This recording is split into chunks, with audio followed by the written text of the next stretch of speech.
Three-point shot. Careful. Good job.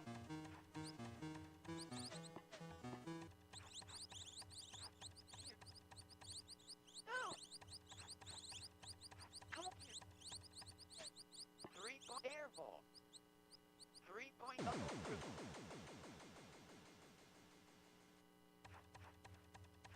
Come on. Oh, pop that shot. Pop it.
When I step into the secret laboratory, I throw a Hadouken. Look at Green Donut. Oh, you got him, you got him, you got him, you got 47 assists. He actually got 48 assists, man. Can someone bring me a bucket? I'm gonna hurl. No, I have to finish it. I've come so far. You threw that bomb? No, I didn't, but I just wanted to shoot stuff so that I could get the credit for killing him, because I'm a jerk. Gauntlet is actually available for pre-order now from GameStop, which you can get some pretty sweet exclusives. You know, somebody in the chat actually said that I sounded like Kermit the Frog in puberty. And I just gotta tell you, go screw yourself. Was that close? That wasn't close. That wasn't bad. That was bad. In galaxies. Soul War for those 2 They were. years. What were the And- things that caused them to win? I mean, for me, what brought me into this story and why I chose to tell it in that narrative nonfiction style was started off with Tom Kalinske. He was the president and CEO of Sega of America from 1990 to 96. He joined in October, so the Genesis had been out in America for a year. And when I first spoke with Tom, before I even got to his time at Sega, I realized that this guy had a bigger influence on my childhood than anybody else, other than my parents. Just, we've been discussing that he helped develop the Flintstones Kids chewable vitamins, and then he went to Mattel and he resurrected the Barbie doll line, which was declining in sales for the first time ever, and then he did for boys what Barbie did for girls and helped develop He-Man Masters of the Universe, and then there was other toys along the way like Popples, which I always have a special place in my heart Popples for. were awesome. Yeah. Popples And were it's right like- there. And you had Boglins. I don't remember Boglins. Boglins were those ones you put your hands in. They're kind of gross. Yeah. And so this guy, he's telling me these stories, and he's saying it matter-of-factly, not in a condescending or arrogant way, but it was just like that was his life. He lived this, and this was all before he even got to Sega, which, more than any other product, totally dominated and shaped my childhood. So him coming in, I think, is the first major step in that direction of bridging the gap. And, there was a lot of factors that led to Sega's success that had nothing to do with Tom or a little bit to do with Tom, including Sonic, which he helped develop, but, he didn't make the game, and a whole great team around him. But lightning doesn't strike that many times in a person's life that you go to 5 different companies and turn them around. There's something special about him, and he brought that magic to Sega. And so one of the first watershed moments that is sort of where the first act of the 5 acts in the book ends is with him making this pilgrimage to Japan after he sort of gotten his feet wet, saw what he got into, saw that this is nothing like any of the other companies he's joined, and it's a ragtag squad, and he delivered a 4-point plan to the board of Sega of Japan. I might need to interrupt there. Yeah. In 7 seconds, we have a station identification message, so in case you didn't know what you were watching...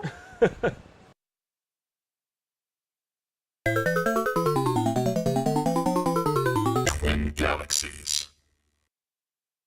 It's all up in there. Crazy. But please do continue your discussion. I'm sorry to No, to it's fine. interrupt. It's important to identify your station. So Tom delivered this 4-point plan, and one of the ideas was including Sonic bundled with the Genesis, which at the time had Altered Beast, and he was surprised was included and had been hearing that people thought it was devil worship. And Yeah, I it got the Genesis with Altered Beast. But you liked And devil. yeah, worshiping. well, my mom, she's Hispanic, and she's like, she's from Guadalajara. She's like, es satánico. Yeah, exactly. No me gusta, es satánico. Well, a lot of people didn't gusta it, and They didn't so, gusta that at so all. Tom wanted to include their best game and give it away for free because this is a razors and Right. razor blades industry, and Sega of Japan thought this was a ridiculous idea, and they chose not to do that, and they thought, maybe the Genesis isn't selling that well, so we may as well make our money on a great software hit, or what we hope is one. So he wanted to do that. He wanted to lower the price. He wanted to go head-to-head in advertising with Nintendo and really take them on, name names.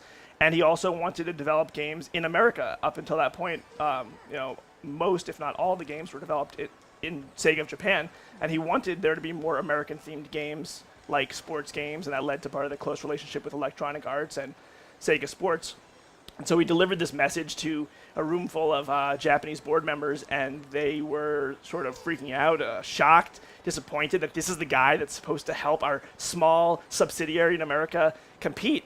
And they said, no way, that these are terrible ideas. And sort of Hayao Nakayama, who is the head of Sega Enterprises, stood up, and when he stands up, everyone sits down and they're quiet. And he said, I don't agree, or he said no one in this room agrees with anything you've said, Tom. And he personally didn't necessarily agree, but he said, this is why I hired you, to take risks and to do things your way so you can do it. Yeah. And they did it, and they did a great job. Yeah. And it was things like that, these board meetings 5,000 miles away, that led to me getting a Genesis and, you know, having all these friendships and losing all these friendships over that, and just spending my entire childhood. We were talking, you know, just a few minutes ago about how Miami Vice was sort of the show that defined the 80s. Yeah. And I think Sonic and Mario, and specifically the Genesis, defined the 90s, or at least the It had first that 5 years. attitude. Because when you think of like early 90s, you think of like the Ninja Turtles. Yes. You think of Vanilla Ice. Yeah. Yeah. Like you think of stuff like that had like attitude. You know, Yeah. you think of like those neon spray painted walls, right? Like Los Yeah. Angeles. Definitely. And the Genesis had that. Those advertisements were straight out of MTV. Yeah. They were like Sega, and they were crazy, and they were manic, and they were right out of MTV. Yeah. And that's the one thing. Like Nintendo was going for like the colorful younger audience, and Sega went after a high school Teens. and college Yeah. And, crowd. you know, part of the reason, you know, someone could say, devil's advocate, why do we care about this story today, especially someone who Yeah. has no affiliation? And there's a lot of reasons, but one of them is this battle really changed and transformed the video game industry to a different demographic of teens and adults, and it made it mainstream. And as much credit as Sega deserves, like, part of that was just because that was their only competitive advantage, because Nintendo had such a stranglehold on kids 6 to 12 that Sega was like, well, we have no chance with that, so we may as well go after the scraps and, you know, start Right. trying to turn people into gamers. And the average age today of a gamer is in their mid-30s, and some of that's just the aging. With but- the original NES, didn't you like trade the cartridges with your friends? Yeah, Like I remember totally. trading like Goonies 2 with Friday the 13th, and Yeah. like some of the games that were like not that great. Of course, you would hold on to like the marquee games. Yeah. But like you would always, oh, we gotta get playing. We gotta play Yeah. some No, games. I'm just changing But, it to Nintendo and or Sega to Right. make it relevant to our But conversation. we would always trade games with Yeah. our neighbors, and then when you beat the game, you trade the game back. But it just felt like they were almost like what kids are doing with Pokemon today. It's like you used to trade cartridges, but we were young, and then once you get older and you have to buy them for yourself, you're not trading Yeah. them. You're selling them back to GameStop for $5. Yeah. You know? It was amazing how unattainable games were back then. Yeah. You know, it is a little bit funny too that you really had to choose sides. You were Sega or Nintendo, and nowadays people still choose sides, even though I think more people Right. be likely to have Xbox Yeah. 360 and PS3, or even the 2 new consoles. Even though they're like 3 times as more expensive or twice as Yeah. more expensive. But like as a kid, like you could only get it for maybe a birthday, maybe Hanukkah, Christmas. Yeah. So like you had to be very strategic about it. So you had to sometimes play Moneyball and trade with your friends and get rid of Goonies Yeah. 2 and get Friday the 13th. Well, which to also was a answer, great to answer thing. Red Wolf's question, like statement, I absolutely traded my neighbor Jeff Chang Friday the 13th for like a superior game, and I was Can we racked get with Jeff guilt. on the line? Jeff He's still Chang, bitter about Jeff it. He Chang called me earlier I today. don't, do not talk to Jeff Chang. Jeff Chang joined the fucking military. Jeff Chang will murder whip you. my ass. And did I tell you I traded an Amiga system for the Sega CD? Yeah. And like the family's Amiga computer, I traded it for. But that's a like Sega some CD. Moneyball shit, because that was like you're like, Moneyball I want to shit. get this bigger, stronger, faster thing, and sort of get people And to buy. I off wanted to these- see girls in their nightgowns Yeah. in Night Trap. I wanted to see the girls in Night Trap. And so I traded the Amiga, and I was like, "What, Mom? It's just a video game." But there are a couple parts of why Jen and why the viewers have to read this game, this book. Is there are a couple parts that I thought were fascinating that I had no idea happened. The first off was the backstory behind the Super Mario Brothers movie. Like just Yes. reading. Oh, you sold me. You have sold just me reading. already. I mean, it's like 3 or 4 pages. It's like it's of a much like bigger it book. is as But far down as holy you get into shit. development hell. Like that is Holy shit!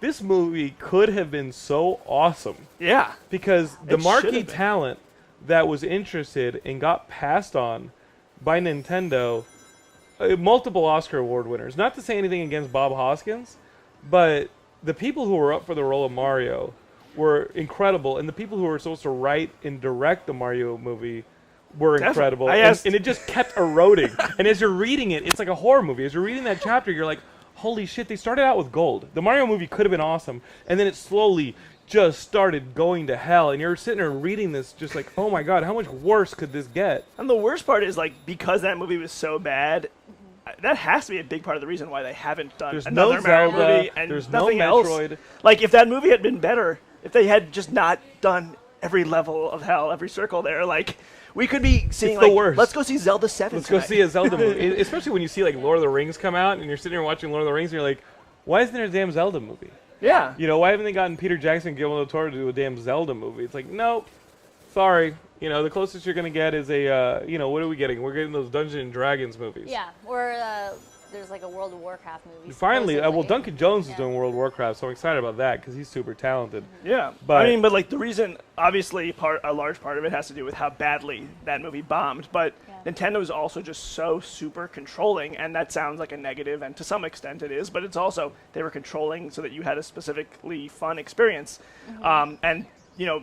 Hopefully that Peter Jackson would show interest in this, but I can't imagine them being like, here, take the property and shape it in your vision as you have with so many other great films. They would want to be involved every step of the way and hire this writer and get rid of that writer, and then you'd end up with Mario, John the Mario Brothers movies. Which, really quickly, guys, Forever Player says, I loved the Mario movie. I thought it was the best thing ever when I was young. I think keyword there, when I was young. But also, Moobot is going to be posting a link to buy Blake Harris's book, which is already out. So clicking on that will get you a direct link over to Amazon, where I believe they I have can a actually good see price the on money it. for going into your pocket whenever people click on that. Hey, It makes that noise. but It Blake, makes the sonic ring Blake, noise. would you ask Forever Player to maybe rewatch the Mario movie as an adult? Forever Player. Please, you can have it on now if there's any He way. likes it now because it's nostalgic, but there is no way he's not getting high during that. Like, there's no way he's not just blitzed watching that movie. Well, I mean, there has to be some sort of beer goggles, weed goggles situation. I watched it while I was writing the book, thinking, come on, it can't be that bad. Or like, you know, my expectations are so low now. Like, how could it just, you know, not be